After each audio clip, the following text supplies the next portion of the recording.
All right, folks, how we doing? Earn Your Income back today. Hope you're all staying cool because it's hot as hell outside. A lot of UV index, that number's spiking, whatever it means to, and humidity's crazy. It's absolutely scorching. It's going to be cooling off a little bit, but in terms of other things that are scorching, we got the producer price index also coming in hot as well. Now, yesterday I talked about CPI, and CPI, as we mentioned, is related to what people are paying. It tracks, the cost of goods when consumers like you and myself, we purchase it. It's an idea of like how much are, things increase, like your groceries and all that when you go to buy things. If you're looking to rent, if you're getting gasoline, like overall, if you were just to take like a overall collection of things that you buy, on average, how much are each of those things increasing? Now we have the producer price index, and that is a little different. It's specifically what producers are paying to obtain the raw materials and the goods they need to make the products, usually that we buy. And this one is a little bit more important simply because it is usually a little bit more reliable with the numbers. It's coming straight from what producers are claiming they're paying, as opposed to the CPI, which can be a little bit more rattled, a little bit more messed around with, and is usually held to a lot of criticism because of either how it's weighted or how we're choosing to include or not include certain things and how you can kind of fudge around with the numbers. So the producer price index still scorching. March 2022 pretty much said that producers are paying 11.5% more in March of 2022 than they were in March of 2021. And then for April, the numbers came out pretty much saying that producers are paying 11% more to obtain the things, 11% more to obtain the things they need in order to make the things that we want, as opposed to how much they were paying last year. And I got an article here that talks a little bit more about it, but the PPI is different because it measures the cost from the viewpoint of the industries that make the products. CPI measures prices from the consumers. There you go. There's a couple ways to separate them out. There's industry, there's commodity, and what was the other one it said? That FDID, final demand, intermediate demand. Industry and commodity, I think, are the biggest ones that are used. So the PPI for an industry measures the average change in prices received for an industry's output sold to another industry. So it sounds a little bit more like it's B2B measurement, as commodity is much more coming from, I think, like farmers and grains and all that kind of thing. How much are, pretty much like the companies that are making groceries for us, how much are they paying? And that's all commodity based as well. And so we're able to see like how much are producers, aka sometimes even companies, how much are they paying to obtain the things that the goods that they're going to get, in which they're going to use to resell to us, for us to obtain usually food or whatever we're getting from them. It could be iPhones, could be whatever, but how much are producers going to be paying so that they can get the materials that they want, get the goods, and then turn it around and sell it back to us, maybe because they're adding something, revising or refining or whatever, but eventually they're going to sell it to us so that they can make a profit. And the idea is, if the things are more expensive for the producers to obtain, and if they want to continue having good profit margins, if they want to continue making money, they're going to usually be following that trend as well. We can take a look at what the trend is, and since pretty much 2020, when things got cheaper for them, it's been a ridiculous move up. So now we're stuck with this idea that if it's going to cost more for producers to obtain the goods that they want, and they want to keep their margins, it's the same thing I've been saying before. Things are more expensive for them. They want to continue meeting expectations, continue making more money.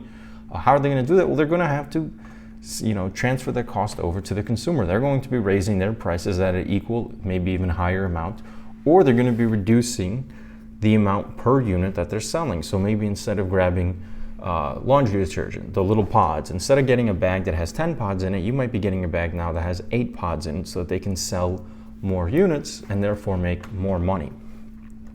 Mainly because it's costing them more to be able to obtain whatever the ingredients are in those Tide pods or any laundry detergent pod. And that's pretty rough for consumers like you and myself. As I usually say, what does it mean for you? It means, well, one of two things. Either companies will choose to stay on the side of the consumer and absorb as much of the cost as they can, or they're going to say, screw it, I'm going to transfer this over to the consumer, because sometimes when you have things like groceries, the consumers are stuck in a conundrum that they can't really get themselves out of. Like, you can always decide, do I want to get this year's iPhone or last year's iPhone and the model before for cheaper? You can't really say, like, I want to get last season's eggs or last season's spinach. you're kind of stuck with what's in front of you for health reasons, obviously.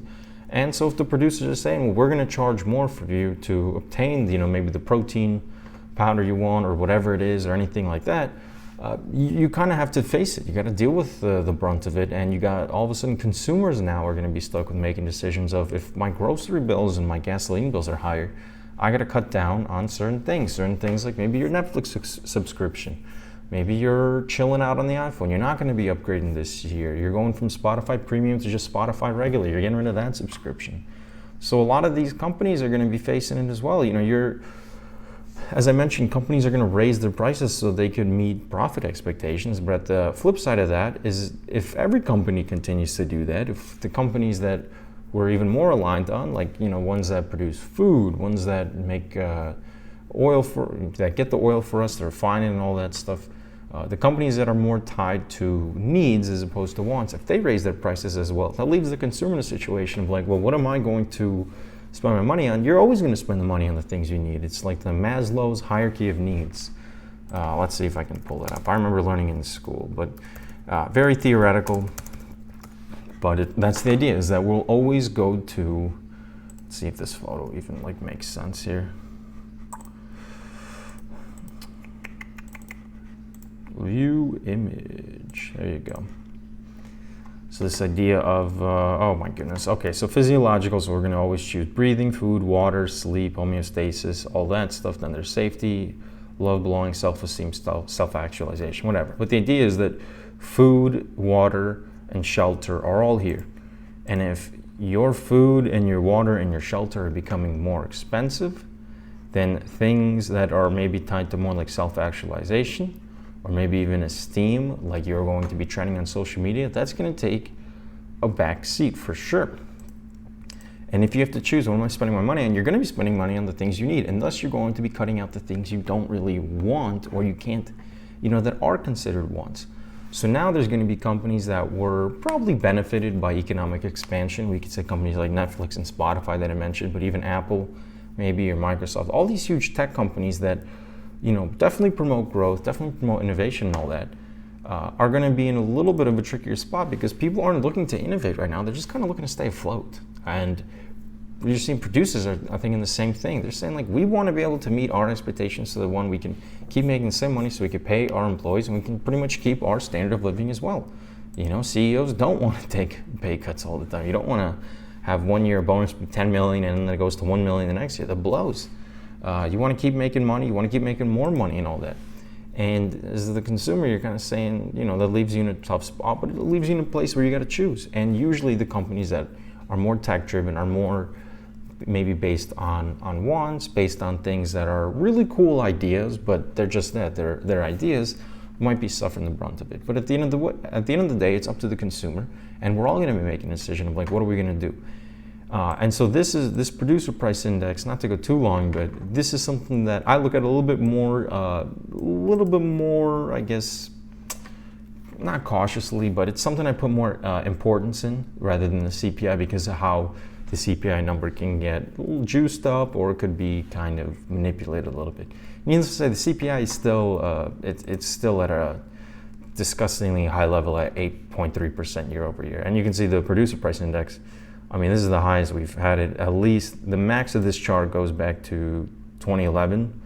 So we've blown past the former high of 4.4% year over year. Absolutely eviscerated it.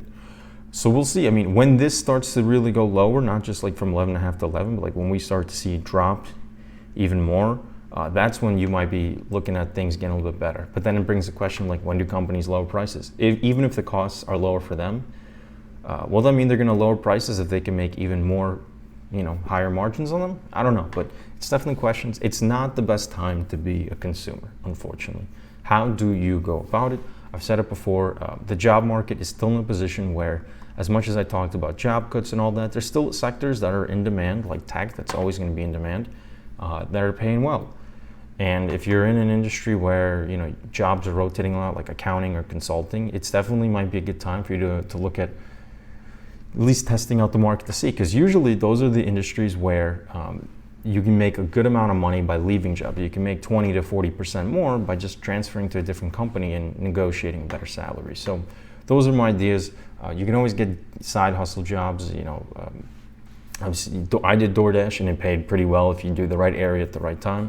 All those places that were having for hire signs, they're still having them. And so at the end of the day, like, money has no ego. So maybe it is like you might want to pick up a couple shifts at Walmart or Target, whatever it is. So just some ideas. If you have any other ideas, let me know. Just trying to give a primer on the producer price index. Hopefully this cleared up a little bit of things. If it didn't, let me know. I'll try and explain a little bit better then. And hope you all have a good one. I'll come back tomorrow to talk about some other things. Might be doing a little out of the macro economy into the global economy tomorrow. We'll see. But let me know if there's any things you guys are curious about. Happy to clarify them, make some videos on them, and make it easy. So that's all for today. Hope you all enjoy and have a great one, folks.